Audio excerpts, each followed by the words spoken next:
नमस्कार दोस्तों। एक छोटी सी शॉर्ट डालकर मैंने आप लोगों से वादा किया था कि मैं स्वरा भास्कर के बारे में एक वीडियो बनाऊंगा। और इससे पहले हमने सोनाक्षी सिन्हा पर एक वीडियो बनाया था कि सोनाक्षी सिन्हा अचानक ही सीन से कहाँ गायब हो गई हैं बॉलीवुड में, और क्या वजह है, और उनकी निजी लाइफ में क्या चल रहा है और उनके कैरियर में क्या चल रहा है। उस वीडियो को भी आप सब लोगों ने बहुत पसंद किया। स्वरा भास्कर के बारे में एक बहुत बड़ा रीज़न भी है इस समय वीडियो बनाने का। स्वरा भास्कर जो अपनी नॉन फिल्मी एक्ट की वजह से ज़्यादा सुर्खियों में रहती हैं, इस समय फिल्म की वजह से सुर्खियों में है। उनकी फिल्म आई है जहाँ चार यार। ये फिल्म कायदे से चार महिला मित्रों की लाइफ पर आधारित है, जिसमें चार महिला मित्र अपनी ज़िंदगी को अलग तरीके से जीने की कोशिश करती हैं। और देखिए, इस तरह की फिल्म स्वरा भास्कर ने पहले भी की थी, और उस फिल्म का नाम था वीरे दी वेडिंग। आपको याद होगा, उसमें वो वाइब्रेटर वाला एक विवादित सीन था, और उस वाइब्रेटर वाले विवादित सीन को लेकर ही स्वरा भास्कर अपनी ब्रांडिंग करने लगी थी। यहाँ तक कि जो उनका ट्विटर बायो था, उसमें भी स्वरा भास्कर ने ये लिख दिया था कि मैं वो अभिनेत्री हूँ जिसने वाइब्रेटर को इंट्रोड्यूस किया है बॉलीवुड में या फिर बड़ी स्क्रीन पर। इसे वो बड़ा पॉजिटिव पार्ट बता रही थी। हालांकि उस फिल्म में उस दृश्य का कोई लॉजिक नहीं था। उस दृश्य को अगर करीना कपूर, सोनम कपूर या जो अन्य अभिनेत्री थी, बाकी तीन अभिनेत्रियां थी, उनमें से किसी को भी कहा जाता कि आप ये वाइब्रेटर वाला सीन कीजिए, तो शायद वो मना कर देती। ऐसे में उन्हें लगा कि ये स्वरा भास्कर बहुत बड़ी तथाकथित लिबरल है, जेएनयू में पढ़ी हुई है, इनकी माताजी जेएनयू में प्रोफेसर हैं, तो ये आधुनिक विचारों की हैं, इनसे ये सीन करवा लेते हैं और इसको ये अपना बड़ा यूएसपी मानती हैं। स्वरा भास्कर की जो अभी फिल्म आई है, उसके बारे में पहले कुछ आपको दिखाना चाहूँगा।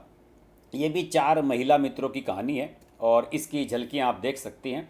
ये चार महिला मित्र हैं जो अपना कहीं सैर सपाटे के लिए जा रही हैं। एकदम घरेलू महिलाएं हैं और इन्जॉय करना चाहती हैं अपनी लाइफ को। तो ये सब चीज़ें हैं इस फिल्म में, और मैंने ये फिल्म नहीं देखी है अलबत्ता, लेकिन जो इसकी परफॉर्मेंस है, जो सोशल मीडिया पर इसके बारे में चल रहा है, जो इसकी हाइलाइट्स आ रही हैं, बाकी रिपोर्ट्स आ रही हैं, जहां चार यार जो है बुरी तरह से फ्लॉप साबित हुई है। इसकी IMDb रेटिंग जो है वो भी 1 के आसपास है, जो कि बहुत ही पुअर मानी जाती है। लेकिन इसके बावजूद भी स्वरा भास्कर इसको फिल्म को प्रमोट करने से पीछे नहीं हट रही हैं। देखिए, और बहुत सारी चीज़ें दिखा रहा हूँ मैं आपको। वो इस फिल्म को प्रमोट करने के लिए छत्तीसगढ़ भी गई थी। भूपेश बघेल ने एक सरकारी कार्यक्रम कराया था, उसमें वो भाग लेने के लिए गई थी, और वहाँ पर उन्होंने सिर्फ भूपेश बघेल की इसलिए तारीफ़ कर दी क्योंकि भैया वो कांग्रेस की सरकार है और बीजेपी को ये पसंद करती नहीं है। और इन्होंने ये भी कई चीज़ें शेयर की हैं कि जहाँ चार यार को इतनी अच्छी रेटिंग, 3 रेटिंग फिल्म फेयर ने दी है, सुभाष के झा ने इतनी दी है, न्यूज़ 18 ने इतनी दी है, अमर उजाला ने इतनी दी है, स्पॉट बॉय ने इतनी दी है, लेकिन हकीकत बात यह है कि फिल्म को कोई पसंद नहीं कर रहा है। भैया देख लीजिए आप, कमाई छोड़िए, दर्शकों का ही अता पता नहीं। स्वरा भास्कर की नई फिल्म का कुछ ऐसा हाल हुआ है। MBD रेटिंग पर 1.1 रेटिंग, ये एक साफ खबरें चल रही हैं सोशल मीडिया पर, और बहुत सारे मीम इन्हें लेकर चल रहे हैं। ये भी खबर चल रही है कि इनकी जो है बहुत बॉक्स ऑफिस पर बुरी स्थिति हुई है। देखिए, स्वरा भास्कर की फिल्म का भी बहिष्कार हुआ है। हालांकि स्वरा भास्कर कुछ लोगों के जिन्होंने इस फिल्म की तारीफ की है, उनके स्क्रीनशॉट्स सोशल मीडिया पर शेयर कर रही हैं, लेकिन इस फिल्म का वास्तव में बड़ा बुरा हाल हुआ है और स्वरा भास्कर को इस समय बड़ी ही असहज स्थिति से गुजरना पड़ रहा है। दूसरे, उनका कैरियर बहुत खराब स्थिति से गुजर रहा है। उनके कैरियर में कोई बड़ी फिल्म है नहीं।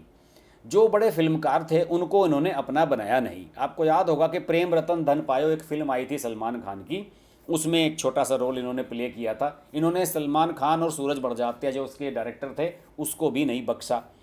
इसके अलावा संजय लीला भंसाली, जो बॉलीवुड के नंबर 1 डायरेक्टर माने जाते हैं, उनकी एक फिल्म आई थी गुजारिश, ऐश्वर्या राय और ऋतिक रोशन की। उसमें एक छोटा सा रोल इन्होंने प्ले किया था। और उसके बाद जब कुछ सालों के बाद संजय लीला भंसाली की फिल्म आई पद्मावत, तो उसके बाद एक इन्होंने ओपन लेटर लिखा संजय लीला भंसाली को, स्वरा भास्कर। मैं बता रहा हूँ कि इनका कैरियर क्यों डूबा है। इन्होंने संजय लीला भंसाली को एक लंबा लेटर लिखा और उन्होंने कहा कि आपने ये क्या बकवास फिल्म बनाई है। इसमें सिर्फ ये लग रहा है कि एक आदमी एक औरत की वेजाइना, जिसे मैं वी कहूँगा शॉर्ट में, उन्होंने इंग्लिश में लिखा था, हिंदी में उस शब्द को उच्चारण यहाँ पर उचित नहीं होगा, वेजाइना के पीछे दौड़ता हुआ नजर आ रहा है। उन्होंने अलाउद्दीन खिलजी के बारे में कही थी ये बात कि वो पद्मावती के पीछे पड़ जाता है। तो उन्होंने कहा कि इस फिल्म में कुछ नहीं है, आपने सिर्फ ये दिखाया कि एक औरत के प्रति, सेक्स के प्रति किस तरीके से अट्रैक्ट होने के बाद एक शासक हमला करता है और उन्होंने जो उसमें वीरांगनाएं जो हैं वो जौहर करती हैं जब आग में चली जाती हैं, उसको भी क्रिटिसाइज़ किया। और संजय लीला बंसाली को लंबा चौड़ा लेटर लिखते हुए इन्होंने ये भी कहा था कि शायद आपको ध्यान भी नहीं होगा कि मैं आपकी एक फिल्म गुजारिश में छोटा सा रोल कर चुकी हूँ। तो मुझे लगता है कि इनकी कुंठा ये थी स्वरा भास्कर की कि संजय लीला बंसाली ने गुजारिश के बाद इन्हें किसी फिल्म में नहीं लिया। हो सकता है संजय लीला बंसाली को उनका काम पसंद ना आया हो या कोई रोल उनकी फिल्मों में इनके लायक ना निकला हो, तो उसकी फ्रस्ट्रेशन इन्होंने वो लिखी कि आपने जो है इस फिल्म में जो फिल्म का जो थीम है वो ऐसा लगता है जैसे कि एक आदमी दौड़ रहा है एक औरत की वजाइना के पीछे। वैसे स्वरा भास्कर ने जब ये ओपन लेटर लिखा था 4-5 साल पहले, उनके जवाब में मैंने स्वरा भास्कर को एक अपने ब्लॉग पर, जिसका मैं लिंक नीचे डिस्क्रिप्शन में डाल दूंगा, मैंने भी एक लेटर स्वरा भास्कर को लिखा था और मैंने कहा था कि आप क्या कर रही हैं, जो वाइब्रेटर का आप इस्तेमाल कर रही हैं विरेदी वेडिंग में, वो भी तो वेजाइना के लिए ही आपने इस्तेमाल किया। उसके माध्यम से आप दर्शकों को क्या दिखाना चाहती हैं? आप जो हॉट फिल्मों के अपने हॉट शूट्स कराती हैं, बोल्ड फोटो शूट कराती हैं, छोटे छोटे कपड़े पहनती हैं। प्रेस कॉन्फ्रेंस के दौरान मैंने एक बार इनसे मुलाकात की थी, इतने छोटे कपड़े पहनकर आई हुई थी कि ये जब टेबल पर उस पर अपनी चेयर पर बैठ रही थी तो आप समझ लिए इतने, ये खुद बड़ी असहज स्थिति में थी। उस तस्वीर को मैं यहाँ आपको दिखा भी नहीं सकता। जब आप सार्वजनिक स्थल पर इस तरह के कपड़े पहनकर जाते हैं तो आप किसको अट्रैक्ट करना चाहते हैं? वही वेजाइना वाला ही सारा खेल है, मुझे तो ये लगता है। तो इन सब चीज़ों के बीच स्वरा भास्कर अपने आप को इतना हाईली इंटेलेक्चुअल दिखाने की कोशिश कर रही हैं और ये उनके कैरियर के लिए नुकसानदेह हो रहा है।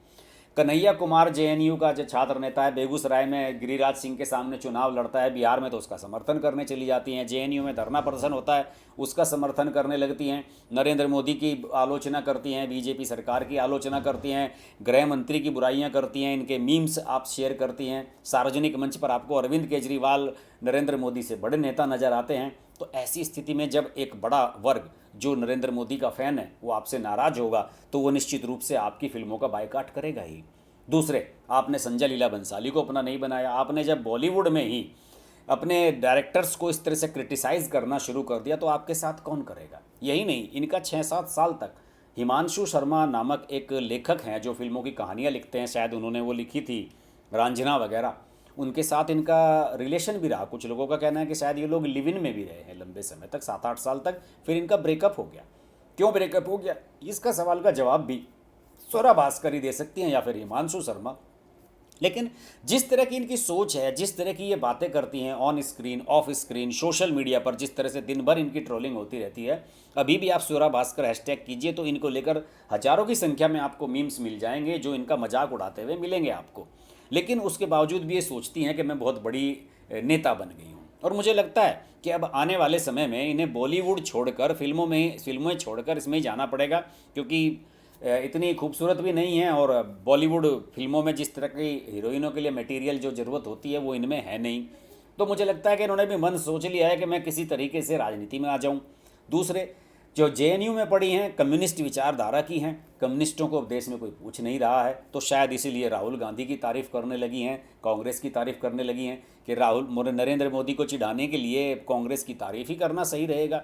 तो ये उस मानसिकता से गुजर रही हैं और यही वजह है कि इनका बॉलीवुड कैरियर लगभग ख़त्म हो चुका है। अब इन्हें कोई बड़ा डायरेक्टर अपनी फिल्मों में लेगा कि नहीं, क्योंकि ये जो भी इन्हें फिल्म में लेता है उसी के खिलाफ ये पंगा करती हैं। और मुझे तो लगता है कि ये फिल्म जो जहाँ चार यार है इनकी आखिरी बड़ी फिल्म है। हालांकि बड़ी फिल्म तो ये भी नहीं है, बुरी तरह फ्लॉप हो गई है और हो सकता है फिल्म में छोटे मोटे रोल मिल जाएं, लेकिन नील बटे सन्नाटा जैसी फिल्में जिसमें 10वीं क्लास की एक बच्ची की माँ का रोल इन्होंने प्ले किया था, इस तरह के मैच्योर रोल मिल सकते हैं भाभी के, दीदी के।